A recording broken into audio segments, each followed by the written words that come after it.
Good evening student. Last topic जो हमारा रह गया था आज हम उसको कंप्लीट करेंगे। तो पहला हम जो हम 7 पॉइंट पढ़ चुके थे, 4 पॉइंट पढ़ना है हमको। एजुकेशन फॉर गिफ्टेड चिल्ड्रन, ठीक है। गिफ्टेड चिल्ड्रन के हमें क्या क्या एजुकेशन जो है वो दी जानी चाहिए। तो कुछ प्रोग्राम्स जो हैं वो गिफ्टेड चिल्ड्रंस के लिए, गिफ्टेड मतलब जिनका IQ लेवल जो है वो ज़्यादा होता है और बच्चों के कंपेरिजन में ये बच्चे जो हैं वो अधिक प्रतिभाशाली होते हैं, ठीक है। तो इनके लिए क्या क्या प्रोग्राम्स किए गए। तो पहला है school have to provide teaching learning on module basis of every small group of student, small number of subjects of interest to them. कि मतलब इन बच्चों को ऐसे सब्जेक्ट्स पढ़ाएं जिनको इंटरेस्ट है, जिनकी एफिशिएंसी को बढ़ा सके। Large facilities, higher teacher students ratio and regular participation जो है by professional in teaching programmes, इनकी अरेंजमेंट होनी चाहिए। जो डिटेल्ड प्रोजेक्ट हैं इस पर्पज के लिए उनको उन पर काम किया जाना चाहिए by specially constituted group within 1 year. उसके बाद है प्रोग्राम्स फॉर ब्राइट चिल्ड्रन। अब ब्राइट चिल्ड्रंस के लिए जो है क्या क्या किया जाना चाहिए। तो ये वो प्रोग्राम्स हैं जो ब्राइट चिल्ड्रंस के लिए दिए जाते हैं। इसमें दो पार्ट्स हैं। एक ऐसा है कि जो भाई उनके लिए जो पोटेंशियली हाई अचीवर्स हैं, खासकर उन एरियाज में जो कि सब्सटेंशियली लेफ्ट अनकवर्ड हैं बाय द प्रेजेंट सिस्टम। और दूसरे वो हैं वो प्रोग्राम जो गिफ्टेड स्टूडेंट्स के लिए हैं, जो कि you can be expected to make original contribution in their subject area if properly nurtured. मतलब अगर उनको सही से टीचिंग दी गई, सही से उनको मतलब शिक्षा दी गई तो वो कुछ अच्छा अचीव कर सकते हैं। जो नवोदय विद्यालय हैं वो इस तरह के बच्चों के लिए ही बनाए गए हैं। तो नवोदय विद्यालय स्कीम के अंतर्गत जो है क्या होता है कि हाई अचीवर्स को इन विद्यालयों में डाला जाता है 7 ईयर प्लान के लिए। अब अगर बात करें नवोदय विद्यालय क्या है, एक तरह का यूनिक एक्सपेरिमेंट है unparalleled in a goals of school education in India, elsewhere its significance lies in the selection central rural area children as a target group and the attempt to provide them with high education comparable to best in residential school system। कि मतलब इस इलाके में के सबसे best school माने जाते हैं किसी भी इलाके के रेजिडेंशियल स्कूल हैं, बच्चों को जो है रहने की फैसिलिटीज जो है प्रोवाइड करवाई जाती है। और इनका काम क्या है कि गुड अचीवर्स को, ब्राइट स्टूडेंट्स को उनकी फैसिलिटीज जो है वो प्रोवाइड करवाई जाए। ऑब्जेक्टिव क्या है नवोदय विद्यालय के, तो कह रहे हैं बच्चों to serve the objective of excellence coupled with equity and social justice. के सामाजिक भिन्नता को दूर रखते हुए सबके साथ जस्टिस हो, इक्विटी मिल सको, इक्वलेंस मिल सको, एक्सलेंस एजुकेशन जो है वो दी जाए। नेशनल इंटीग्रेशन को प्रमोट करते हैं, लोग सबको जो है टैलेंटेड स्टूडेंट्स को, लार्जली रूरल अलग अलग कंट्री से आए हुए अलग अलग पार्ट के बच्चों को एक साथ रहने की जो है अपॉर्चुनिटी दी जाती है, एक साथ पढ़ने की, एक साथ सीखने की। गुड क्वालिटी मॉडर्न एजुकेशन देते हैं ये, ठीक है। जितने भी बच्चे हैं नवोदय विद्यालय के उनको reasonable level of competence in 3 language इसमें ये इंश्योर करते हैं। उसके बाद क्या है कि नवोदय विद्यालय के एम क्या है। तो पहला वही क्वालिटी एजुकेशन प्रोवाइड करवाना, हार्मोनियस ग्रोथ देना बच्चों की, ठीक है। एनवायरनमेंट क्रिएट करना, best environment, modern education techniques को अडॉप्ट करना, art in education programmes to provide opportunity for schools to inculcate nationalistic values through sharing and learning traditional skills in art with the help of renowned traditional artists। Self reliance, self evaluation, character, rigour and discipline की जो है एक attitude बच्चे में पैदा करना, experimentation और innovation का फ्रीडम देना। अब कुछ साइलेंट फीचर्स भी हैं नवोदय विद्यालय के, क्या है। तो पहला है entrance on the basis of merit. कि मतलब बच्चों को स्कूल के अंदर एंट्रेंस मिलेगा, क्या नाम है, एडमिशन मिलेगा तो एंट्रेंस की मेरिट के बेस पे मिलेगा। मतलब एक एग्जाम होगा, एग्जाम के बाद एक मेरिट आएगी, मेरिट के अकॉर्डिंग जो है बच्चों को एडमिशन दिया जाएगा। रिजर्वेशन होगा rural SC ST and girls students के लिए, 75% जो है वो रूरल बच्चों के लिए हैं, ठीक है। 1/3 सीट जो है वो गर्ल्स के स्टूडेंट्स के लिए, 3% जो है मुस्लिम बच्चों के लिए हैं। SC गर्ल्स सीट्स रिजर्व कर दी गई हैं।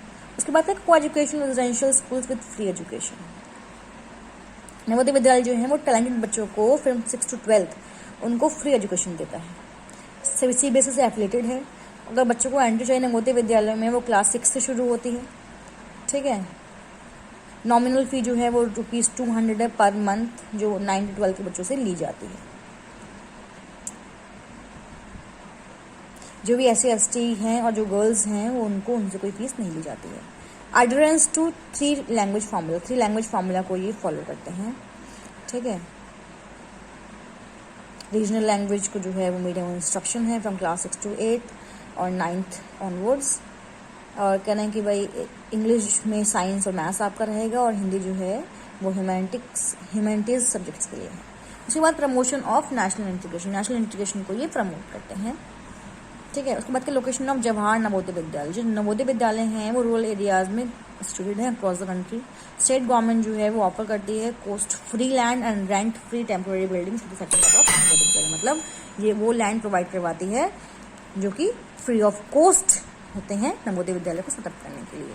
नेक्स्ट क्या है, एफिलेटेड टू सीबीएसई, कि सीबीएसई ने इसको एफिलेट किया हुआ है। एकेडमिक एक्सीलेंस, कि Jawahar Navodaya Vidyalaya experts are made to develop competencies among students in scholastic and non scholastic area of education which leads to effective personality development of each child.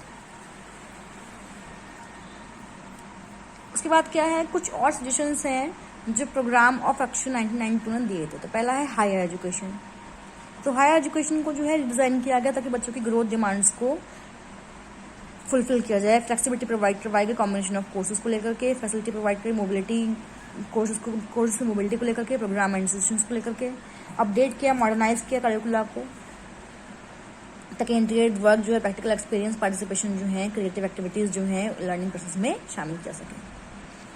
Reforms को facilitate कराया गया evolution process को लेकर के।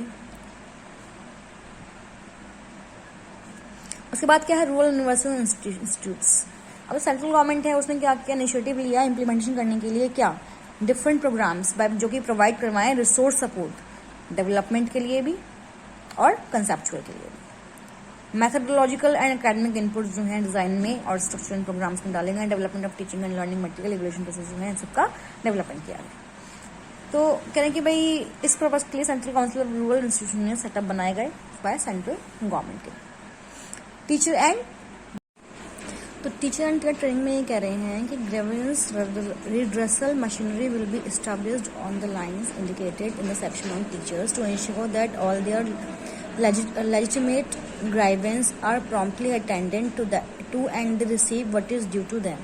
Professional training of teachers to be employed in elementary and secondary schools in a prerequisite site in all parts of the country. The requirement is waived only in areas or among groups where is a severe shortage of teachers.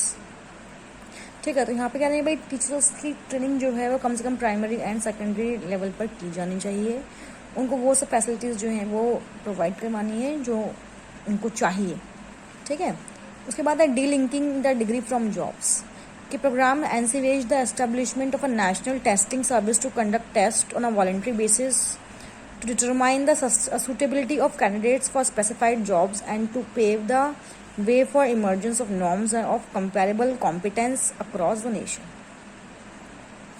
तो national testing service जो है वो conduct करवाएगा test voluntary basis पर, ये देखने के लिए कैंडिडेट जो है वो सूटेबल है या नहीं है स्पेसिफाइड जॉब के लिए। एजुकेशन फॉर वुमेन्स इक्वालिटी, कि जो एजुकेशनल इंस्टीट्यूट्स हैं बाय 1995 उनको एक एक्टिव प्रोग्राम जो है वुमेन डेवलपमेंट के लिए देना होगा।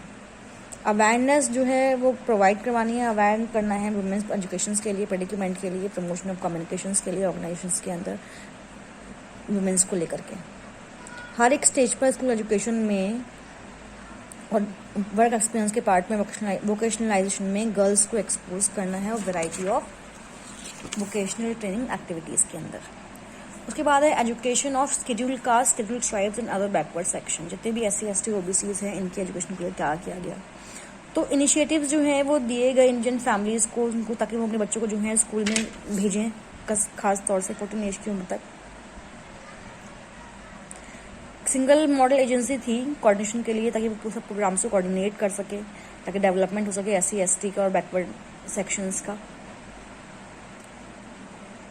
एक स्टैंडिंग कमेटी थी CABE under the chairmanship of HRD may be constitute to monitor and review implementation of educational programmes for SC and ST and OBCs। उसके बाद है एजुकेशन ऑफ द हैंडीकैप्ड के लिए क्या एजुकेशन थी। Efficiency of the regular schools will be implement to cater to children with special needs, की efficiency of the regular schools हों, efficiency regular school जो है वो इतने एफिशिएंट, उनको इतना एफिशिएंट बनाना चाहिए ताकि वो स्पेशल नीड के बच्चों को केटर कर सके। प्रोग्राम एडमिनिस्ट्रेटर्स एंड टीचर्स जो हैं common school system will be organised. Architectural barrier जो है स्कूल बिल्डिंग्स के वो ठीक किए जाएं, कम से कम 10 हैंडीकैप चिल्ड्रन जो है उनको एनरोल किया जाए।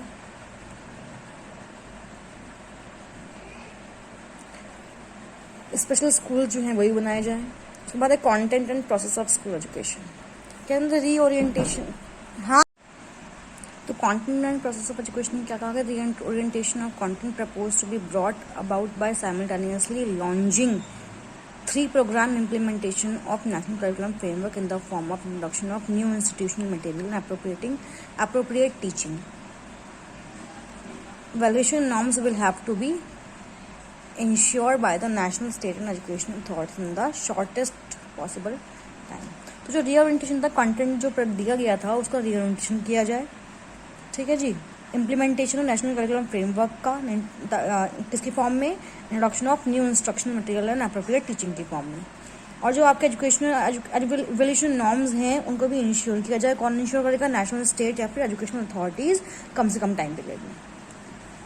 Early childhood care and education, पहले प्रोग्राम को इस तरह डिजाइन किया जाए ताकि जो प्री स्कूल एजुकेशन कॉम्पोनेंट है इन ICDS, अब ECCE स्कीम जो है उसको स्ट्रेंथन करना, उसमें हेल्थ एंड न्यूट्रिशन कंपोनेंट को ऐड करके डे केयर सेंटर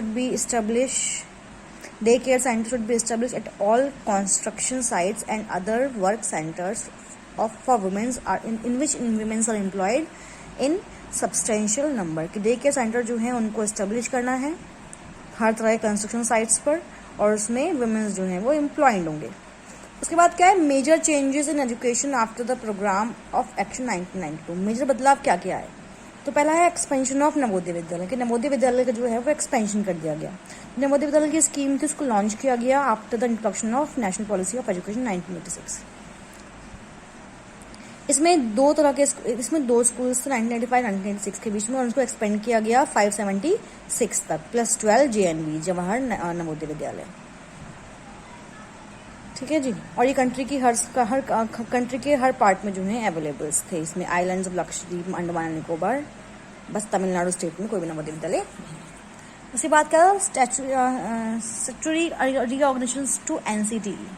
तो कह रहे हैं कि एस्टेब्लिशमेंट जो है 1973 में हुआ था। It was only after PEO 1992 that NCT was recognised as a statutory reorganisation in 1995। कि जो POA आया उसके बाद ही NCT को जो है रिकॉग्नाइज किया गया था। जब NCT एक्ट बढ़ता गया 1993 में, it had then prepared norms for establishing different types of teachers education institute in the country. कि भाई इसमें जो है प्रिपेयर किया कि भाई अलग अलग कंट्री का पार्ट में टीचिंग एजुकेशन इंस्टीट्यूशन जो है वो खोले जाए। Special band towards vocational education, कि वोकेशनल एजुकेशन को प्राथमिकता दी गई, वोकेशनल एजुकेशन को इंपॉर्टेंस दिए गए। ये रियलाइज किया कि भाई वोकेशनल एजुकेशन और वोकेशनलाइजेशन ऑफ एजुकेशन जो है दोनों ही बहुत जरूरी है, और 2 मेजर एफर्ट्स जो हैं वो इस डायरेक्शन में किए गए। Joint council for vocational education इसको बनाया गया, पॉलिसी फॉर्मुलेट किए गए, कोऑर्डिनेट किया गया नेशनल लेवल के ऊपर। और 1993 में Pandit Sundarlal Sharma central institute of vocational education को बनाया गया भोपाल के अंदर, ताकि वो टेक्निकल एंड एकेडमिक सपोर्ट जो है वोकेशनल एजुकेशन प्रोग्राम को दे सके। उसके बाद था रिकॉन्स्टिट्यूशन ऑफ केब। तो जो हायर एडवाइजरी थी, central advisory board of education, उसको रिकॉग्नाइज किया, रिकॉन्स्टिट्यूट किया गया जुलाई 2004 के अंदर। जो बोर्ड था उसने एडवाइज किया कि सेंट्रल और स्टेट गवर्नमेंट जो है वो इस फील्ड ऑफ एजुकेशन में अपना एडवाइज करें। Board in its first meeting, पहली मीटिंग के बाद क्या हुआ, जो फर्स्ट मीटिंग कब हुई थी, कॉन्स्टिट्यूशन के बाद हुई थी। उन्होंने कुछ जो सर्टेन इश्यूज थे उनको देखा, एग्जामाइन किया और कुछ कमिटीज बनाई। ये कमेटी जो है वो स्पेसिफिक इश्यूज पे काम करती थी। ठीक है, अपनी रिपोर्ट सबमिट करती थी और इसके अकॉर्डिंग एक्शंस लिए जाते थे।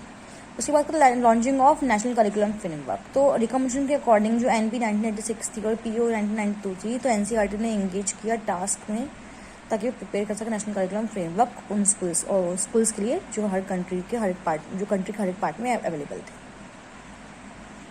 एग्जामिनेशन रिफॉर्म, तो इसमें क्या हुआ कि भाई it has been almost 18 years after the publication of PO के 18 साल बाद एजुकेशन सिस्टम था उसमें बदलाव किए गए। Launching of continuous and comprehensive education जो है वो 2009 उसके अंदर आया था। ये CBSE ने लॉन्च किया था।